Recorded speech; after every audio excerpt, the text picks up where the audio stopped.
Senate Minority Leader Chuck Schumer facing calls to step down after he backtracked and threw his support behind the Republican spending bill.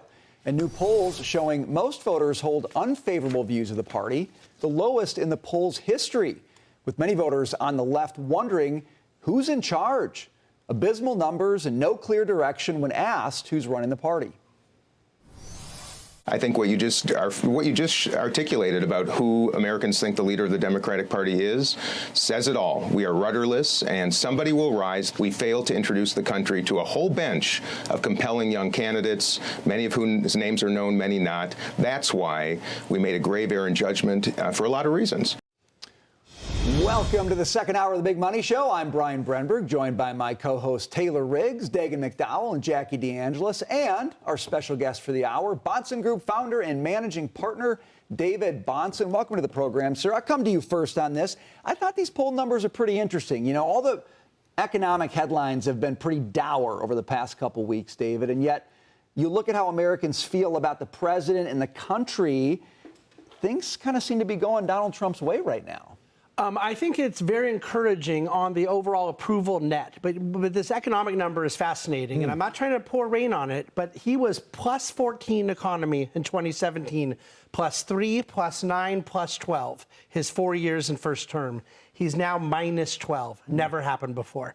It's a leading indicator. Those approval disapproval ratings won't hold if the economy rating holds negative. I don't think it will. I think there is a chance to get tax reform done, let deregulation kick in, let positive things happen in the economy. That switches the sentiment back very quickly. But this is the first time over the last 4 weeks, and people keep saying it's Wall Street. It's not Wall Street.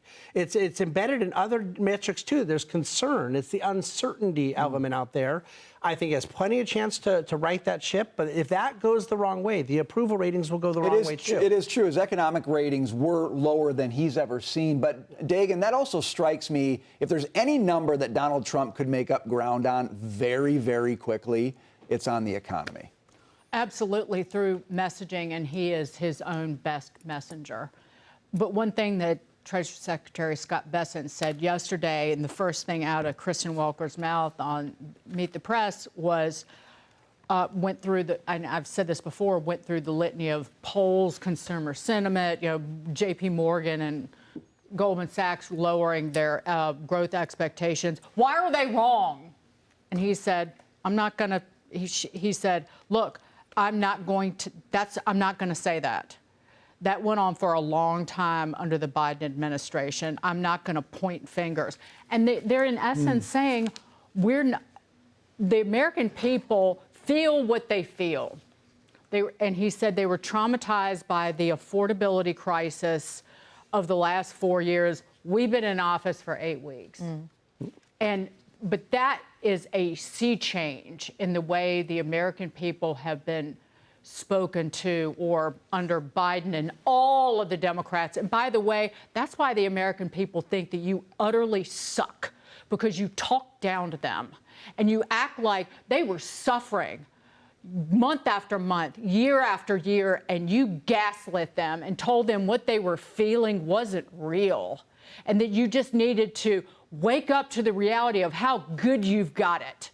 And there's still people out there saying that and putting that on social media. So the messaging is so different. And that ultimately will turn as the economy is, there are elements of it that are incredibly positive and stable. I'm not going to say everything is rosy. Inflation could be better. Right. You know, you got egg. It's not just the egg prices, the shortages that scares people. The market is heading, you know, is rocky, but longer term interest rates. If you got gas keeps coming down, right. If you've got lower mortgage rates, that's positive. So if all of that heads in the right direction. Taylor, I'm going to throw a question at you. This is something Jackie's brought up a lot, but it's the sequencing of what Trump has done. And I do think that's part of the narrative right now. Yes. And I do think Scott Bessent is actually trying to speak directly at that. Yes, we did the hard stuff first, but the good things are coming. if you're only focused on the headlines of the hard stuff, you're missing the big picture. Yeah, here. and Dagan, to your point earlier, Scott Bessent is arguably for me one of the smartest people in the room. So I love that he's out there. I would never go up against someone like that. To me, this comes down to political capital. You got a lot of political capital in November. When does that expire? Does that expire when the economy, if it starts to roll over? So you have positive political capital right now. Is it trying to get the tariffs through? To Jackie's point, this is a reversal of what we saw in Trump 1.0, where it was all tax cuts, deregulation, and then at the end in 18 and 19, a little bit of the China tariffs. This time it's a reversal. So he's using the political will and the political capital that he has right now to do the tariffs. But what that means is then we're not getting the goodies until a little bit later. My only worry, and we've talked a lot about this, is love democracy, will never, ever root against democracy. But in America, we're working on 18 to 2-year midterm cycles. China's up in 100-year cycles because China doesn't have midterms and elections. And so they can plan really for long term. And right now we're fighting to how do we get to next year's midterms and use that political capital and hold on to it. Well, planning doesn't usually work out very well for communist countries. I will say we have that advantage on them. Jackie, can I talk with you about the Democrats? Sure. Are you motivated to talk about that? Yes. How did you know? Because, well, I didn't know, actually. That's why I wanted to ask. But I'm looking at what they're trying to do to kind of punch back against this. Yeah. You know, they're sending some people out on the road to do these town halls, like the Tim Walz town halls and the Bernie Sanders town halls. It feels to me like they're kind of holding tryouts. Like, we don't know who our leader is, and so we're going to go do some, like, on-the-road town halls to try to figure out who can run this party, because they got nobody right now. Don't you think that's really scary? Can we put the full screen of the CNN poll back up? Because what struck me about this particular poll was that 26% said that they had no opinion about who best reflects the core values of the Democratic Party. Now, I'm assuming those people are still Democrats, but you've got a long list of people there who have been the face of it in many different realms, and people can't choose them as the next leader.